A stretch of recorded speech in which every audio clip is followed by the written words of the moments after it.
Hello दोस्तों, स्वागत है आपका मेरे चैनल पार्ट टू सक्सेस में। दोस्तों, जैसा कि आपको पता है कि मैंने हिस्ट्री की एक सीरीज़ शुरू की थी, उसमें हम दिल्ली सल्तनत के बारे में डिस्कशन कर रहे थे। तो आज उसका पार्ट नंबर 4 रहेगा, जिसमें हम सैयद डायनेस्टी के बारे में पढ़ेंगे। तो चलो आज का वीडियो शुरू करते हैं।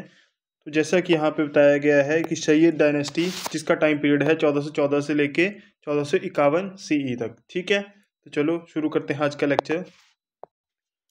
तो जैसा कि यहाँ पे बताया गया है कि जो सैयद डायनेस्टी है वो फोर्थ रूलिंग डायनेस्टी थी दिल्ली सल्तनत में, और इससे पहले हम 3 डायनेस्टीज पढ़ चुके हैं। ठीक है, कौन कौन सी डायनेस्टी पढ़ चुके हैं? स्लेव डायनेस्टी पढ़ चुके हैं, खिलजी डायनेस्टी पढ़ चुके हैं और तुगलक डायनेस्टी पढ़ चुके हैं। और आज हम सैयद डायनेस्टी के बारे में पढ़ेंगे। ठीक है, जिसने रूल किया था कब से कब तक? 1414 से लेके 1451 CE तक। ठीक है, और ये जो थे ये तुगलक के बाद ये डायनेस्टी आई थी, और लोदीज से पहले ये डायनेस्टी का टाइम पीरियड रहता है। ठीक है, और ये जो रूलर थे सैयद डायनेस्टी के, ये खुद को मानते थे किसके डिसेंडेंट? जो प्रॉफिट मोहम्मद थे, जो प्रॉफिट मोहम्मद थे उनके डिसेंडेंट ये खुद को मानते थे। ठीक है, और प्रॉफिट मोहम्मद कौन थे? ये रिलीजियस गुरु होते हैं किसके? जो मुस्लिम कम्युनिटी है उनके। ठीक है, तो उनके डिसेंडेंट खुद को मानते थे। ठीक है, तो थोड़ा सा अब हिस्टोरिकल बैकग्राउंड देखते हैं।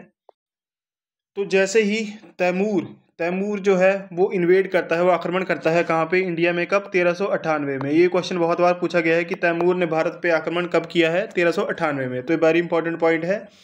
तो वो क्या करता है? वो डिफीट करता है, वो हराता है किसको? नसीरुद्दीन मोहम्मद तुगलक को। ठीक है, और दिल्ली को लूटता है। किसको हराता है? या तैमूर जब इंडिया पे आक्रमण करता है तो किसका शासन होता है? उस टाइम शासन होता है किसका? नसीरुद्दीन मोहम्मद तुगलक का। ठीक है, और वो क्या करता है? वो दिल्ली को लूटता है, और दिल्ली से जो भी सामान लेता है लूटता है। और जब भी वो वापस जाता है तो वो किसको अपॉइंट कर देता है? खिजर खान जो होता है उसको एज ए गवर्नर अपॉइंट करता है अपना, कहाँ पे? दिल्ली पे। ठीक है, जो खिजर खान है ये रिलेटेड है या फर्स्ट रूलर है किसका? सैयद डायनेस्टी का। तो इसको क्या करता है? गवर्नर अपॉइंट कर देता है, कहाँ का? दिल्ली का। ठीक है, और उसके बाद थोड़े ही टाइम बाद खिजर खान जो है वो अपना रूल जो है एस्टेब्लिश कर लेता है, कहाँ पे? दिल्ली में। ठीक है, अब गवर्नर की जगह वो रूलर बन जाता है, कहाँ का? दिल्ली का। और कब से उसका रूलिंग पीरियड स्टार्ट होता है? 1414 में।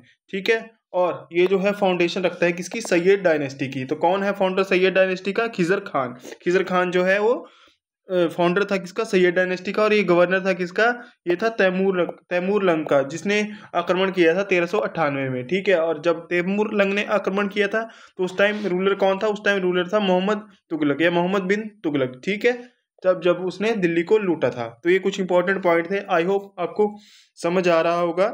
ठीक है, तो अब थोड़ा सा जानते हैं कि कौन कौन से जो हैं वो रूलर रहे हैं सैयद डायनेस्टी में। तो सैयद डायनेस्टी में मेनली 4 रूलर्स रहे हैं। There were 4 rulers in Sayyid dynasty. कौन कौन है? पहले हैं खिजर खान, जिनको कि फाउंडर माना जाता है, और दूसरे हैं मुबारक शाह। उसके बाद मोहम्मद शाह और अलाउद्दीन आलम शाह जो हैं वो लास्ट रूलर हैं किसके? सैयद डायनेस्टी के। तो अब हम इन चारों रूलर्स के बारे में थोड़ा थोड़ा पढ़ेंगे, जो कि आपके एग्जाम पॉइंट ऑफ व्यू से काफ़ी हेल्पफुल होगा। तो सबसे पहले बात करते हैं किसकी? खिजर खान की। खिजर खान का टाइम पीरियड है 1414 से लेके 1421 तक। ठीक है, ये जो है ये फाउंडर हैं किसके? सैयद डायनेस्टी के। और ये फॉर्मर गवर्नर थे किसके? जो जो कि गवर्नर ऑफ मुल्तान थे। फॉर्मर गवर्नर थे किसके? कहाँ के? मुल्तान के। किसके अंडर? तुगलक के अंडर। और बाद में इनको जो है गवर्नर अपॉइंट करता है कौन?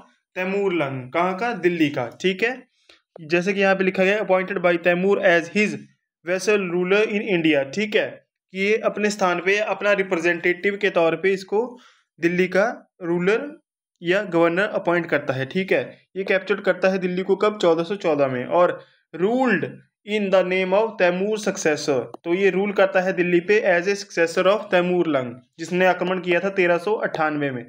ठीक है, ठीक है, तो उसके सक्सेसर के तौर पे ये दिल्ली में रूल करता है, और did not assume the title of सुल्तान। और शुरू में तो ये सुल्तान का टाइटल जो है वो नहीं अपनाता है, पर बाद में कुछ टाइम बाद ये खुद को दिल्ली का सुल्तान डिक्लेयर कर देता है। ठीक है, अब बात आती है जो सेकंड रूलर है वो कौन है? मुबारक शाह। मुबारक शाह जो है सेकंड रूलर है किसके? सैयद डायनेस्टी के। और इनका टाइम पीरियड है 1421 से लेके 1434 तक। ठीक है, और ये जो सन है और सक्सेसर हैं किसके? खिजर खान के। कौन है? बेटे हैं और सक्सेसर हैं किसके? खिजर खान के। ठीक है, जिन्होंने फाउंड की थी सैयद डायनेस्टी। और ये जो ये क्या करते हैं, ये टाइटल लेते हैं किसका, सुल्तान का। और ये जो कोशिश करते हैं क्या, अपने एम्पायर को, अपने किंगडम को स्ट्रेंथन करने की, ठीक है, और ज़्यादा मजबूत करने की, ठीक है। और ये क्या करते हैं, इसने सिटी बनवाई है कौन सी, मुबारकाबाद। मुबारकाबाद सिटी जो है वो इसने बनवाई थी। और इसको, इसका असैसिनेशन होता है कब, 1434 में, बाय हिज नोबल। जो इसके नोबल्स थे, इसके मिनिस्टर थे या इसके जो दरबारी थे, वो ही इसका असैसिनेट कर देते हैं, ठीक है। तो ये कौन है, ये सन है या सक्सेसर हैं किसके, खिजर खान के, जो कि फाउंडर थे सैयद डायनेस्टी के। और ये जो है ये टाइटल लेते हैं किसका, सुल्तान का। और ये अपनी किंगडम को और ज़्यादा स्ट्रेंथन और ज़्यादा मजबूत करने की कोशिश करते हैं। और इन्होंने बनवाया था कौन सा शहर, मुबारकाबाद, ठीक है। और इनका असैसिनेट हो जाता है या इनका असैसिनेशन हो जाता है 1434 में। कौन करते हैं, जो इनके ही नोबल्स होते हैं वो ही इनका असैसिनेशन कर देते हैं। अब बात आती है, जो अगले आते हैं, कौन आते हैं, मोहम्मद शाह। ये जो होते हैं नेफ्यू होते हैं किसके, मुबारक शाह के। कौन है ये, नेफ्यू हैं मुबारक शाह के। और इनका टाइम पीरियड है 1434 से लेके 1445 तक, ठीक है। इसके रीजन में ही थोड़ी सी इंस्टेबिलिटी पैदा होने शुरू हो जाती है। और ये जो है अपनी टेरिटरी, जो अपना राज्य है, उसकी संपत्ति को खोना शुरू कर देता है। मतलब इसके इसका ये जो है एक वीक रूलर माना जाता है कि कहाँ का, दिल्ली का, ये सैयद डायनेस्टी का। और इसने ज़्यादातर इसका जो रूल है वो, मतलब जो इसके खिलाफ जो विद्रोही उठ खड़े हुए थे उनके खिलाफ लड़ाई करने में ही चला जाता है। और यहाँ से ही सैयद डायनेस्टी का डिक्लाइन जो है वो शुरू हो जाता है, ठीक है। तो ये कौन थे, ये नेफ्यू थे किसके, मुबारक शाह के। और इनके रीजन में ही जो है इंस्टेबिलिटी पैदा हो जाती है इनके एम्पायर में। और ये जो है बहुत सारी टेरिटरी जो है अपनी खो देता है। और बहुत सारा जो टाइम है वो ये अपने जो रेविलियन, जिन्होंने रिवोल्ट किया था इसके अगेंस्ट, उनको सप्रेस करने में ही गवा देता है, ठीक है। अब अगले जो रूलर हैं वो कौन है, जो लास्ट रूलर हैं सैयद डायनेस्टी के, वो हैं अलाउद्दीन आलम शाह, ठीक है। इनका टाइम पीरियड है 1445 से लेके 1451 तक। और ये जो है ये लास्ट रूलर है कहाँ के, सैयद डायनेस्टी के में। ऐसा क्वेश्चन भी फ्रेम किया जाता है एग्जाम्स में कि मान लो ऐसा पूछ लिया आपसे कि सैयद डायनेस्टी के लास्ट रूलर कौन थे, तो वो थे अलाउद्दीन आलम शाह। क्योंकि इनके बारे में हम ज़्यादातर पढ़ते नहीं हैं, पर बहुत सारे एग्जाम्स में लास्ट रूलर और फर्स्ट रूलर पूछे जाते हैं हर एक डायनेस्टी के, ठीक है। और ये वीकेस्ट रूलर थे किसके, सैयद डायनेस्टी के, ठीक है। इनके टाइम पे अनइंटरेस्टेड इन एडमिनिस्ट्रेशन, इन्होंने एडमिनिस्ट्रेशन पर कोई भी इंटरेस्ट नहीं लिया, ना ही इतना खासा ध्यान रखा, जिस कारण क्या हो गया, डिक्लाइन हो गया सैयद डायनेस्टी का, ठीक है। और इनको जो है थ्रोन से हटा दिया गया, गद्दी से हटा दिया गया कब, 1451 में। किसने हटाया था, बहलोल लोदी ने। या बहलोल लोदी के जो कि फाउंडर थे लोदी डायनेस्टी के, उनके फेवर में हटा दिया गया था इनको गद्दी से, ठीक है। कौन थे ये, लास्ट रूलर थे सैयद डायनेस्टी के। और इनको वीकेस्ट रूलर माना जाता है।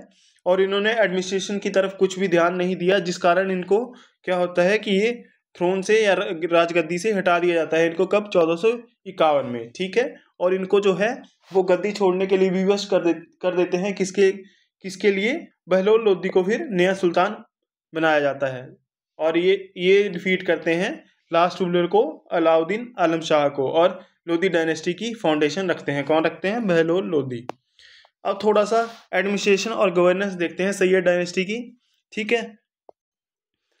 सैयद डायनेस्टी के जितने भी रूलर हुए हैं उन्होंने वो ही पॉलिसी अपनाई थी एडमिनिस्ट्रेशन में जो कि तुगलक ने अपनाई थी, ठीक है। उसके बाद क्या हुआ कि इन्होंने जो कंट्रोल करना चाहा, वो इनका जो कंट्रोल था वो मेनली रहा कहाँ पे, दिल्ली में ही, ठीक है। और इसके सराउंडेड एरियाज में, ठीक है। ये दिल्ली से बाहर, या मतलब इसके जो भी थोड़े बहुत सराउंडेड एरिया थे उससे बाहर इनका कोई भी एडमिनिस्ट्रेशन या इनका कंट्रोल नहीं था किसी भी किंगडम पे, ठीक है। ये जो थोड़ा सा स्ट्रगल करते थे किसमें, जो कि टैक्सेस था उसको कलेक्ट करने में, ठीक है। और जो लोकल रूलर्स होते थे या लोग होते थे लोकल्स, वो बहुत सारी मूवमेंट्स चलाते थे इनके अगेंस्ट या रिवोल्ट करते थे, किसके लिए, अपनी आज़ादी के लिए, इंडिपेंडेंस के लिए, ठीक है। तो ये था इनके एडमिनिस्ट्रेशन के बारे में। अब बात करते हैं इनके कल्चर और आर्किटेक्चर के बारे में। वैसे तो देखा जाता है कि ये पॉलिटिकल तौर पे तो ये बहुत वीक थे, बहुत कमज़ोर थे, पर इन्होंने तो फिर भी कंट्रीब्यूट किया है किसमें, इंडो इस्लामिक आर्किटेक्चर में, ठीक है। बहुत सारे मोनूमेंट्स देखे जा सकते हैं जो इन्होंने बनवाए थे। उनमें से one of the best example है जो कि मुबारक शाह का टॉम्ब है कहाँ पे, दिल्ली में। इनका फाइनेस्ट एग्जाम्पल है इनके आर्ट या आर्किटेक्चर या कल्चर का, ठीक है। और इन्होंने भी आगे इंडो इस्लामिक कल्चर को जो है वो बढ़ाया था, ठीक है। पर्शियन जो लैंग्वेज थी उसको प्रमोट किया था, ठीक है। अब बात आते हैं डिक्लाइन कैसे हुआ। डिक्लाइन कैसे हुआ, बहुत सारे इंटरनल रिवोल्ट्स होना शुरू हो गए। जो रूलर्स थे वो बहुत वीक थे, जो कि अंपायर को आगे ले जाने में इतने कैपेबल नहीं थे, और बहुत सारे मतलब लैक ऑफ रिसोर्सेज था, रिसोर्सेज की कमी थी, ठीक है। और यही सब जो थे कारण बने इनके डाउनफॉल के, ठीक है। और क्या होता है कि जो लास्ट रूलर होते हैं सैयद डायनेस्टी के, अलाउद्दीन आलम शाह, उनको गद्दी छोड़ने के लिए विवश किया जाता है। किसके फेवर में? लोधी डायनेस्टी के जो फाउंडर हैं बहलोल लोधी। कब किया जाता है इनको विवश गद्दी छोड़ने के लिए? 1491 में, और 1451 में। और 1451 में ही क्या होता है, जो बहलोल लोधी होते हैं, बहलोल लोधी जो होते हैं वो लोधी डायनेस्टी की फाउंडेशन रखते हैं, ठीक है। तो यहीं से सैयद डायनेस्टी का जो है वो समाप्त होती है, और लोधी डायनेस्टी की नींव रख दी जाती है। कौन रखता है? बहलोल लोधी, ठीक है। अब देखते हैं कि जो सैयद थे उन्होंने वो क्या लीगेसी आगे लेके गए, ठीक है। तो सैयद डायनेस्टी जो थी वो ट्रांजिशनल फेज था, किस किस के बीच में? तुगलक डायनेस्टी और लोधी डायनेस्टी, क्योंकि इनसे पहले जो रूल किया था वो तुगलक ने किया था, और उनके बाद जो रूल किया था वो किया था लोधीज ने, ठीक है। और इनका जो इंपॉर्टेंट कंट्रीब्यूशन है कि इन्होंने जो दिल्ली सल्तनत को था वो तैमूर के इन्वेजन के बाद भी जिंदा रखा, ठीक है। ये रूल करने में कामयाब रहे, ठीक है। तो ये लीगेसी ये आगे लेके गए। तो दोस्तों ये था आज का लेक्चर। आई होप आपको लेक्चर अच्छा लगा हो। अगर आपको लेक्चर अच्छा लगा है तो इसको लाइक करें, शेयर करें, और मेरे चैनल को सब्सक्राइब करें। Thank you so much guys.